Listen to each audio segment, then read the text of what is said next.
I'm falling in love. Like, you know, my biggest fear is like talking about God too much now that like we found this like the version of me behind closed doors.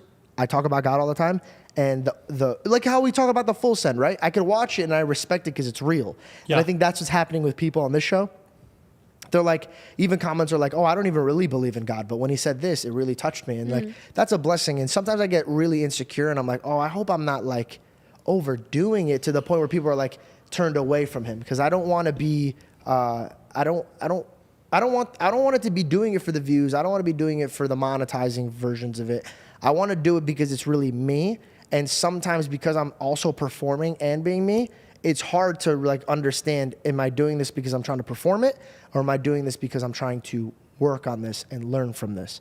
So I hope I'm not bothering anybody. And I pray that I'm getting better. And I pray that people that watch this episode and the audience members that we have understand that I'm growing. And I hope they grow with me. And I'm going to be honest, I'm going to be as vulnerable as possible. I'm in a position in my life where I never even dreamed that I would be here. So sometimes I get scared that it's going to go away. Yeah, of course. Because you're only human, man. It's so awesome, dude. Like, I really like the fact that I could just sit here and talk about things that I'm working on.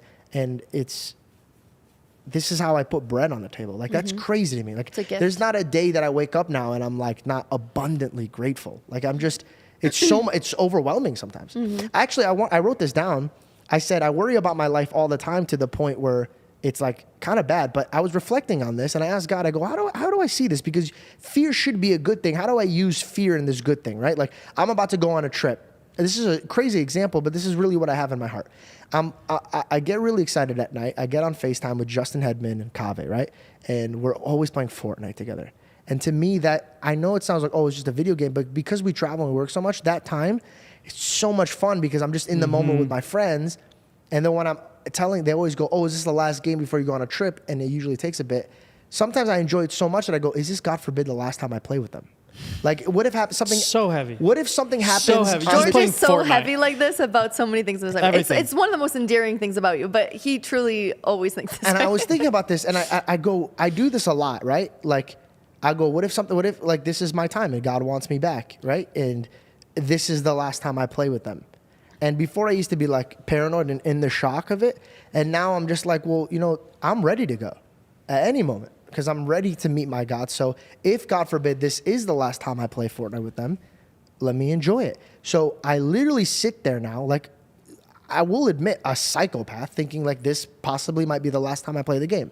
So you better win. But you better win, bro. But I enjoy it. Yeah. And I'm in the moment. I'm not on my phone, not listening to my friend talking. I'm like listening to him because I'm like, it sounds cheesy because I'm like, in my mind, I've committed the thought that if, God forbid, this is the last one, how would I be behaving right now? And so I thought about it. Is it a bad thing to always be worried about things? Because my mom built me this way, and I realized that I enjoy life a little bit more than my friends because I might be a little paranoid, but I enjoy it. So which means is like, am I paranoid and overwhelming, or am I truly knowing the value of my day? And honoring it for what it is. There was a pastor, and did I say it right? Pastor? Yeah.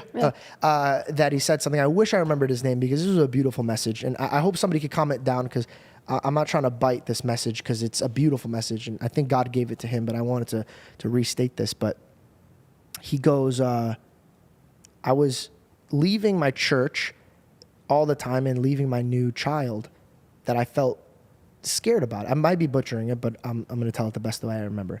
And so what he would do to give his child excitement when he returned home, so she didn't think of her dad leaving as a bad thing, he would bring a gift. And the third time that he brought a gift, the child ran past him and went straight to the bag and was like, Daddy, where's my gift? And it broke his heart. And he goes, she just passed by the gift giver to go to the gift.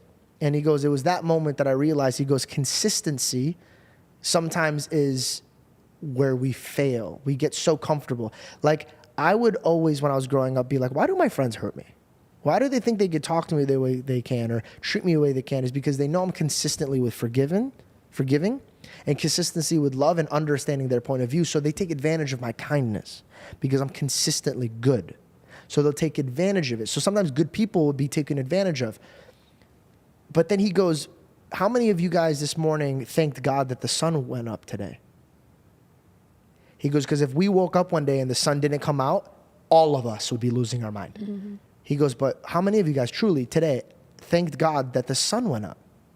And I thought that was a beautiful thing because it kind of goes hand in hand with my paranoia, right? My paranoia is like, is this the last time I'm playing Fortnite? It's closer to God than me just being like, oh, I don't care about this day at all. Let me move on. Yeah, I think you fearing that this might be your last time with your loved one is showing you how much you value that time with them. And I used to cry like ridiculously. Like when I traveled, these two know more than anything. I would cry all the time, be like, I'm working so hard to represent my parents. As an Assyrian man, you always want to represent your parents. That's what I was taught, right? How you behave is how you are reflecting on your parents. Perfect. So everything I do in my life is to honor my mom and dad. But sometimes I get so caught up in working that I'll freaking cry right there because I'm like, what if, God forbid, my dad gets in a car accident today and now everything I've ever done to build up this dream with him is gone and I didn't do anything for no reason. That like it's just gone. Like it was pointless. And so then I came home all the time now. And then it got to a place where I bought a place right next to them. And now if I'm not working, I'm right next to them. But that would have never happened if I didn't fear wasting time with my parents. Mm. There was a guy who was on Instagram. He goes, if you go home for the holidays, he goes, think about this. If you only go for Christmas or Easter, he goes, say it's 2 times a year. He goes, you have another 10 years with your family. He goes, it's 22 times you see your parents. Mm-hmm. When he said this, I started bawling my eyes out. I'm like, no, this can't happen. So fear, if you use it correctly, could blossom in a beautiful thing. Yeah, it's true. You like took your fear and you're like, okay, what can I do to not have this fear anymore? Yeah. And then you made it go. And now I made it go away because God forbid if anything happens now, I've done everything I possibly can to make sure that I was good to my parents and I spent time with my parents.